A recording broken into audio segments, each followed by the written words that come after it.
On November 24, 1971, a man in a suit and sunglasses walked onto a plane, ordered a bourbon and soda, handed a flight attendant a note, and then jumped out of the back of it, somewhere over Washington state, at night, in the rain, with $200,000 strapped to his chest. Nobody has ever found him. Not his body, not his parachute, not $1 of the money. Well, almost.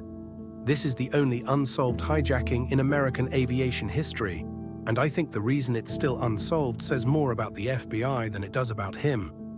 Quick context before we get into it. This isn't some forgotten case file. This guy became a folk hero. There are festivals for him, beer named after him, and the FBI spent 45 years actively trying to find him before quietly giving up in 2016. So today we're going through what actually happened, the money that turned up years later in the dirt, and why, even with modern forensics, nobody can close this thing for good. Stick around, because by the end of this, I want you to tell me who you think he was. There's a theory I didn't even mention that's honestly more convincing than the official suspects. The man bought his ticket under the name Dan Cooper. A media typo later turned that into D.B. Cooper, the name that stuck even though it was never actually his. He passed a note to the flight attendant. She assumed it was a phone number, happened all the time. He leaned in and said, "Miss, you'd better look at that note. I have a bomb." Inside his briefcase, wires, a battery, red cylinders. Could have been real, could have been road flares. Nobody was going to test that theory at 10,000 feet. His demands were oddly specific: $200,000, 4 parachutes, and for the plane to land in Seattle so he could get it. And here's the first weird detail. He asked for 4 parachutes, not 1. Sit with that for a second. We'll come back to it. Once he had the money and the parachutes, he let the passengers go and kept the crew. New demand: fly to Mexico City, low altitude, flaps down, rear stairs unlocked. Somewhere over southwest Washington, around 8 p.m., the crew felt the plane shift. A pressure change. The rear stairs had opened. He was gone. No radar contact, no parachute sighting, no emergency beacon. A man just left the sky. Search teams spent weeks combing the forest below the flight path. They found nothing. Not a boot, not a soup thread, nothing. 9 years later, 1980, an 8-year-old boy is digging in the sand along the Columbia River during a family picnic. He finds 3 decaying bundles of cash. The FBI confirms the serial numbers match the ransom money. Just over $5,000 of it, a tiny fraction of the total. And that's it. That's the only physical trace of the money ever recovered. Not near a known landing zone, not near a body, just in a riverbank, partially disintegrated.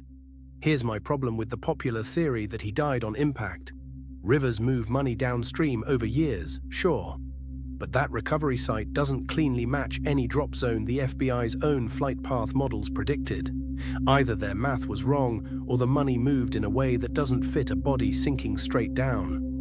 Nobody likes sitting with that inconsistency, so most retrospectives just skip past it. Over the decades, the FBI looked at over 800 suspects. A few stuck around in the public imagination. Richard McCoy Jr., a Vietnam vet who pulled an almost identical hijacking 5 months later, died in a shootout with the FBI in 1974. Some agents believed it was him. Others pointed out the physical description didn't quite match what witnesses gave. Dwayne Weber, a career criminal who, on his deathbed, told his wife he was Dan Cooper. She later found a book with the name written in the margins. Neither was ever confirmed. DNA testing on the tie Cooper left behind, yes, they still have his tie, has never conclusively matched anyone. So here's my actual take. The FBI didn't stop looking because they ran out of leads. They stopped because after 45 years of headlines asking, "Still no arrest?"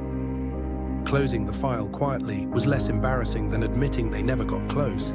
A man vanished out of a moving aircraft with a bag of cash and simply became a ghost story. And honestly, I think that's exactly how he'd have wanted it to end. If you want more cases like this, the ones where the official ending doesn't actually add up if you look closely, that's basically the entire premise of this channel. Subscribing means you won't miss the next one, and I only post when I've actually got something worth your 8 minutes. Next time, The case of a man who disappeared from a locked room with no windows and the detective who's convinced he never actually left.